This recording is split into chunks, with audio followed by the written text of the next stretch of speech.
This is the Reading Instruction Show. I'm your host, as always, Dr. Andy Johnson. Topic of today's video. The 5 pillars of reading instruction are 7 pillars short of a full load. Let me explain. The National Reading Panel, put together by the National Institute of Child Health and Human Development, came out with a report way back in 2000. Nothing new here, but they identified what they called 5 pillars of reading instruction, and you see them here. And again, this is nothing new. Nothing new. We've known about these, but 5 pillars, well, they may be a few pillars short. Because comprehensive literacy instruction is more than 5 pillars. There are 12 essential elements. Let me explain. The first one is phonemic awareness. Phoneme, that's the smallest unit of sound within a word. Phonemic awareness is the ability to hear and to manipulate sounds within a word. Usually it involves segmenting, which is pulling things apart, and blending, which is putting things together. This is one part of reading instruction for pre-K, maybe early first grade, but is usually discontinued once students are reading comfortably at grade 1. So it should be one part, should not be overly focused on this. I would say 10 minutes a day at the very most. Phonics instruction and word work, letter sounds, putting letters and sounds together, graphing phoneme connection, and word work, which is sight words. And by the way, everybody that I know of believes in phonics instruction. Balanced approaches, structured literacy, whole language approaches, literature-based approaches, literature circles. All of these believe in explicit and direct phonics instruction. It is not the what of phonics instruction, it's the how you do it and how much you do it, in which there are differences. And sadly, science of reading zealots tend to overemphasize phonics instruction and word work. And this is in direct contrast to what the National Reading Panel report said in 2000. Word recognition activities. These are activities to recognize. Recognize a word means you see it and you automatically know what it is. Now, this is not a strategy. It's not something you teach. It is a recognition that our brain uses multiple cueing systems or multiple types of informations to recognize words as we're reading. It's not a strategy. We don't teach the 3 cueing systems. It's not an approach. It is merely a recognition that we use multiple types of information. And we have varying activities to develop the brain's ability to use these kinds of informations. Semantic cues, that is meaning. We tend to use a lot of close and word work activities. Syntactic cues, that's grammar and word order. We use a lot of writing and word activities. And graphophonemic cues, letter sounds, we do that. The brain uses all 4 of those. The science of reading would have you focus only on that one and ignore these 2. Now, word recognition is different from word identification. Word identification is you see a word. It's in your lexicon, but you don't automatically recognize it. So you have to consciously employ a strategy. What strategy shall I use? Analogy. Look for parts of the word that you recognize. Sometimes that's called large unit phonics. Morphemic awareness. Looking for a meaningful part of prefix, suffix, affix, or root. Context clues, semantics, and phonics. We use direct and very explicit instruction to teach children how to use each of these, all 4 of them, not 1, but 4. It's a strategy you consciously apply. And here's the thing, Vygotskian idea thinking moves from outside to in. With instruction, these strategies become automatic, automaticity, meaning that you teach the strategy to develop the skill, a skill in education, a cognitive processing skill, is one that you do automatically. So we teach these explicitly so you don't have to use it. So children do this automatically. They automatically look for parts they recognize, or morphemes, or context, or phonics. Daily reading practice. Instead of reading class, we should call it reading practice. Reading volume has been associated with everything good in life. Fluency, comprehension, word identification, conceptual knowledge. Instead of reading class, we should call it reading practice. Nancy Atwell recommended that 70 to 80% of reading class be spent in reading practice, self-selected. Only 20 to 30 in skills. And I would say we have those upside down and backwards in most instances.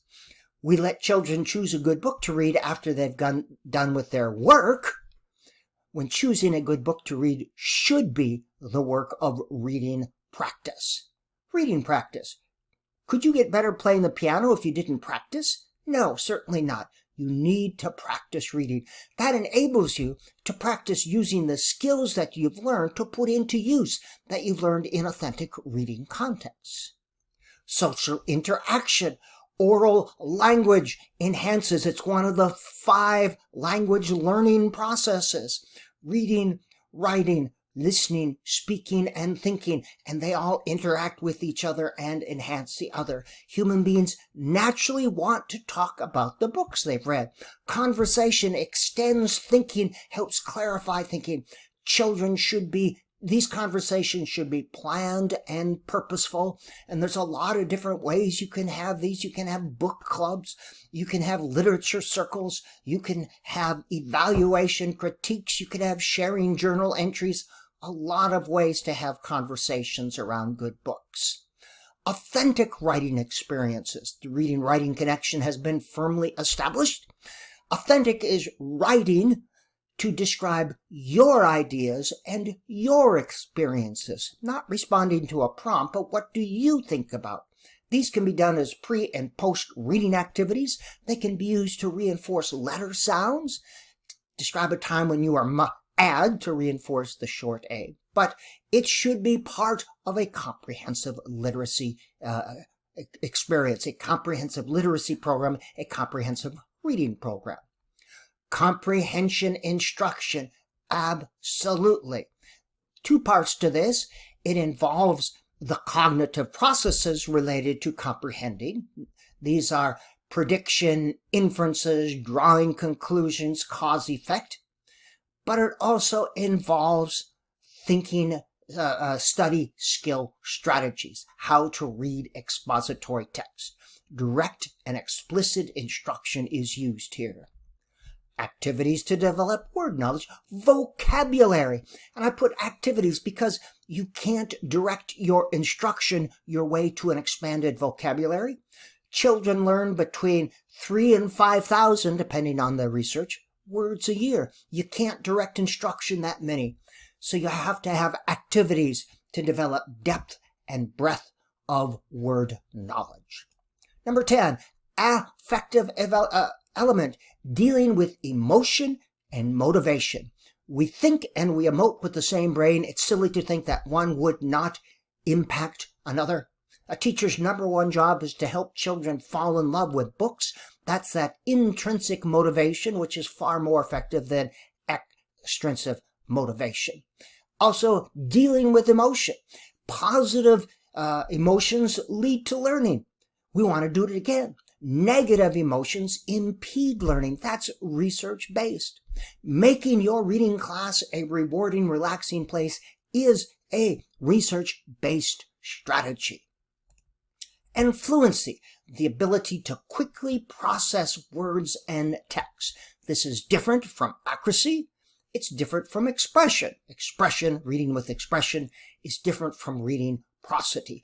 There's a lot of repeated reading and other activities that we can use there.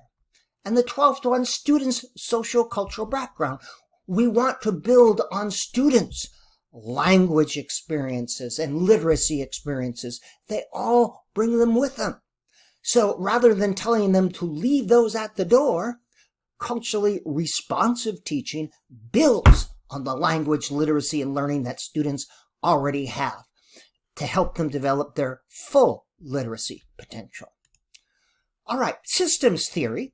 System is an interacting, interconnected, interdependent set of elements working together to form a unified whole. This is what a comprehensive literacy program. These 12 elements interconnect, interact, and are interdependent. Some students need more of one thing and less of the other. Other students need less of one thing and more of the other. There is no standardized learning experience, no standardized literacy experience. And that's one of the many downfalls of the science of reading. They think they can identify one single approach that works for all students. Human beings are not standardized products. Now, comprehensive literacy involves all 12 of these interacting together. They are the 5 pillars as identified by the National Reading Panel. And by the way, most science of reading legislation around the country calls these the 5 foundational elements. Only include 5, they're 7 pillars short. Sadly, when you look at science of reading legislation, they focus on only 2 of 12 necessary elements.